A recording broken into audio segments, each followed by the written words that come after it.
Let the spending spree begin. For the first time in God knows how many years, we're potentially about to have one of our best ever transfer windows. Some of the targets we're being linked with right now are not only going to improve the first team, they're also going to dramatically improve the squad as well. We're in such a mad situation right now. We have money to blow, we play modern, attacking, quick, fast football. We have some of the most exciting under 23 players in Europe as well. And all of this is happening in London, and immediately we become exciting to any serious under 23 player across Europe. Now Lamps has 150 million to spend in the upcoming January window, and the question is, who are we gonna sign? Don't worry you guys, I got you covered. I'll be going through the latest reports surrounding targets, and I'll be giving my thoughts and opinions. So this Sunday afternoon, sit back, relax, I got you, and enjoy today's News Daily video. Now the first target we look at is Jadon Sancho again. Now the Daily Mail do report that Sancho has become priority number one. That means that we are willing to spend over 100 million to sign Jadon Sancho. Now the odds of signing him this January are not very high at all. Dortmund have come out to state that they are not looking to sell Sancho in the next window. They see him as a serious player, and a serious player who's going to be part of their future. And this all comes off the bat of recent reports saying that Sancho hasn't been too happy during his time with Dortmund at this moment in time. He hasn't enjoyed the fines they've given him. He doesn't enjoy how he's been treated as well, being left out from some very important games. And you just get this feeling that whenever he joins the England national squad and he's linking up with men like Tammy, Hudson-Odoi, Mount, etc, I cannot help but get the impression that these guys are pitching to Sancho why he needs to sign for us and why they all want him to come. Now, we're not the only club interested in signing Sancho. Man United and Liverpool are our two other rivals, but currently we're in pole position to sign Sancho in the summer window. The Mail reports that the club's plan is to have Hudson-Odoi and Sancho spearhead our attack for the next decade, and I can't help but get the comparisons with Ribéry and Robin.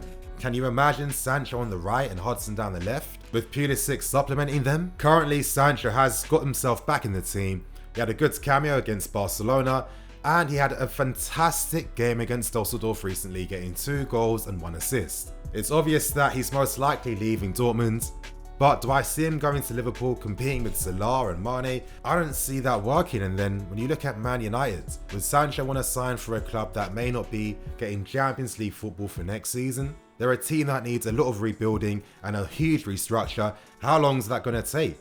And Sancho may look at Pogba, and he may feel that maybe Pogba has stagnated due to the conditions at Man United. I'm saying it straight, we are his best option to sign for. Not only are there the perfect conditions to help him improve and grow as a player, he'll be playing modern attacking style football, linking up with friends and teammates, and most importantly, coming back to London, being close with friends and family. In the comment section below you guys, let me know, would you like to see Sancho sign for us in the summer window? Now we move on to the second report, and that's in regards to links with Ousmane Dembele from Barcelona. Now I can imagine that a lot of you guys are getting excited just envisioning what it could be like seeing Dembele playing at Stamford Bridge. Now this story is brought to you guys by the Daily Mail via Italian journalist Nicolo, and he's claimed that Marina has held talks already last week with Dembele's representatives. Dembele's rep is Musa Sissoko, and as the report states, all these meetings were held last week. Now, this report could be quite valid because the report does suggest that clubs like Liverpool, Man City, etc, also held talks with his rep. And in the football game, well, this is just part and parcel of how the business works. Dembele is currently in Qatar working with specialists on another muscle injury. And that means that he is going to be out for the next 3 months. So it makes even more sense why a rep would be acting on the player's behalf. You know, I've always felt like maybe the step to Barcelona was a bit too soon. Barcelona have their own footballing culture. It does take signings a lot of time to really adjust to that and get used to that unique style of play. Dembele has always been the type of player that loves to beat his man and dribble past his opponents. You know, since he signed for Barcelona, that's gone down by at least 1 dribble per game. And maybe if he signed for us, playing in a team where you have a lot of space to run into, in a league where it's fast and got full of pace, maybe that's what it's going to take to get the best out of Dembele's abilities. It hasn't helped that during his time with Barcelona currently, he hasn't fully learned the language, making it very hard to communicate, and reports came out that he has been a bit of a reclusive figure, just spending time mostly with himself and at home. If he signed for us where he has a lot of young, like-minded people around him, a lot of players that speak French as well, maybe he may feel more at home signing for a club like us. Now, I'm just being hypothetical, but could any potential deal for Dembele involve Willian? Now, yeah, of course, Willian can sign pre-contracts next month, but maybe Barca may be more inclined to let Dembele leave if they have a replacement in Willian already placed. Reports are that Barca do want to go back in for Neymar next summer, so maybe having a backup in Willian may make sense for strengthening their squad. In my opinion, Dembele is a fantastic player. I know there are some doubts in his abilities now that he hasn't performed to the best during his time at Barcelona right now, but I just think that you can't really hold that against a player. Now, I'll hold my hands up. I had similar thoughts in regards to Pulisic when I was speaking about him, during last year. And I used his recent time at Dortmund against him a bit too much, because now that he's signed for us, it seems like he feels more comfortable because the football he's playing is on a much higher level than what he was showing at Dortmund. And that just gets you thinking that sometimes we can't just unfairly judge players based on so many factors and conditions that might be working against them. We know that Dembele has that skill set we need.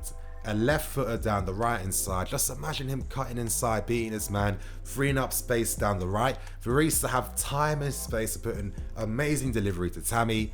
I think we can all envision that happening. With reports suggesting that Dembele is most likely leaving Barcelona at the end of this season. Could he potentially be a cheaper alternative to Sancho?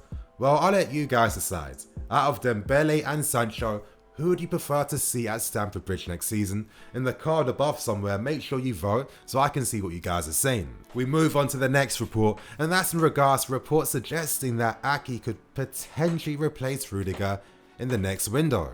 Now, this is coming from Matt Law via The Independent, and he states that Lampard wants to fully assess Rudiger and his condition before considering a bid for Nathan Aki. Now, we all know that we do have a buyback fee of 40 million, and that's a great bargain when you compare it to the market value that Bournemouth won for the player. They were commanding 70 million bids for Aki last summer, and that priced out clubs like Liverpool, etc. getting involved, but it seems like those same clubs in Liverpool, Man City and now Tottenham are seriously considering the player to add to their teams, and it does get you thinking, should we allow them to sign a player which we still kind of own in that sense? And it really gets you thinking, should we be tactical and prevent these teams from strengthening by bringing back a player that wants to come back, that already knows the club, and the manager is a massive fan of? Now, is it really surprising that maybe Rudiger's future may be in consideration? I'm not so sure. He sustained a knee injury followed by this mystery groin injury that has been keeping this guy out for a long time now. It's not the first time Rudiger has sustained serious injuries in his career. Does Rudiger have to be the sacrifice we need to bring better balance to the squads? Now, if you're asking me, I would say yes. Now, I do like Rudiger, he's a fantastic figure in the squad and for the team, but I've always personally felt that, is he really a first choice defender for this club? He's got great qualities, his passing's great, he's physical, but when I look at him as an overall defender, when I consider his positioning, when I consider his aerial presence as well, it's not as strong or as high as I'd expect. He's getting older, he's more injury prone, and Nathan Aki is showing that he is one of the best young defenders in the Premier League. He has a great left foot, he plays forward passes, but the most unique thing about Aki is that he can play left back and he can play midfield and defensive midfield. These are qualities that we just can't ignore. Now, we know that Lampard wants replacement at left back, with reports suggesting that Marcos Alonso could potentially be going to Inter, with Inter wanting to sign him on loan first. I mean, I told you guys how this is going to play out. This is really not a surprise at all. Well, Nathan Aki could be the perfect replacement we need for Alonso, and that's because he's the perfect stopgap replacement we need before we sign Ben Chilwell in the summer window. We need to keep it real, we have to be realistic. We are not signing Ben in the January window, not when Rodgers has just signed a new 5-year deal, not when Leicester are threatening to break into the Champions League spot at the end of the season. They are not going to sell one of their key players halfway through a big season like this. We've always had great versatile players at this club. Players like your Bellettis, your Jeremies, they all played important parts throughout the season due to that versatility. Now, before I end this point, I know that some people may think that Aki's not the one. We need to sign a defender that's a guaranteed first team upgrade let's sign Koulibaly. But we have to keep it very real too. The relationship we have with Napoli isn't the best. Koulibaly is going to cost so much money as well. And does he justify that type of money when we need other areas seriously strengthened? I'm not too sure. All I can say is that at one time, Koulibaly was just some random defender that no one really knew about, but he developed. And that's the key word. With game time, with work in the training ground, he developed, he improved. And that's why currently at 27, 28, he's a world-class defender. We have some of the most exciting young centre-backs in Europe. Give these guys some time. Be patient. Koulibaly at the same age was nowhere near as good. And for me, signing Nathan Ake just makes sense for the team and for the squads. Now we move on to the next reports, and these reports are based on a player that I personally really like. I think he's exceptionally talented, a 5-star skiller, incredible player, and he happens to play in the Championship. His name goes by Saeed Benrahma, and he's currently playing at Brentford. Now you might be thinking, Nini, why are we being linked with guys in the Championship? What's happening in this club? We need to sign big players that's going to help us win leagues and win Champions Leagues. But you know what? All I can say is keep an open mind. When you see how this guy plays, how he sees the game, how he reads the game, this guy does have something quite special about him. He has so many Premier League qualities, his acceleration, his skill, how he finds himself in good space, how he plays in those tight spaces as well, how he creates for the team, his set pieces, his long shots. This guy has a lot of attacking qualities to his game, and it gets you thinking, if we need an immediate instant solution to help the squad, maybe Saeed Benrahma could be a cheaper alternative to players like Wilfried Zaha. I really feel like potentially if he was signed, he would suit how we play. He's the type of player that excels, running into space in the counter-attack, and how many times are we in positions where we squander these opportunities we're creating on the transition. Now, Benrahma is one of those players similar to a Hazard that excels in this type of game, and that's due to his impressive dribbling skills. I mean, this guy really is talented at being his man, and even though the technical level of the Championship isn't as high as the Premier League, we can't dismiss the physicality and the strength and the pace. Who knows what's going to happen? Now, personally, I really like the player. I love my skillful players. I'm keeping it real. In some alternate universe where we've signed Benrahma, I feel like he would work because he is a good player.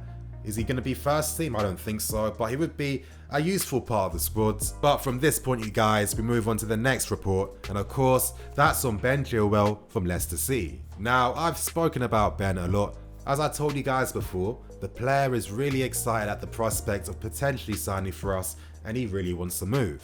Now, realistically, a deal for him would not take place until the summer window, and Ben's excited by the projects happening at the club. He's excited by working with a lot of young, talented English players because it's not only going to help his club career, but also boost his international career. Now, the question is, how much is he going to cost? Reports are fluctuating between Leicester wanting 60 million or 70 million.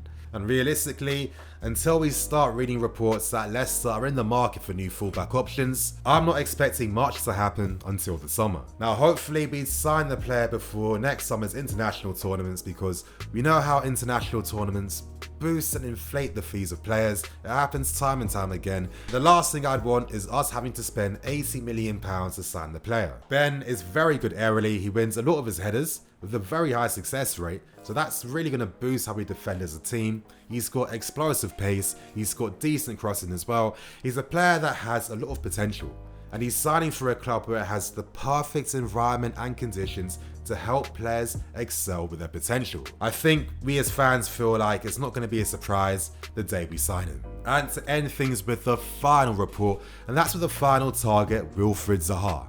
Now, as I've told you guys, if we sign Zaha, I personally think that we may not sign a striker, and that's due to Zaha's versatility.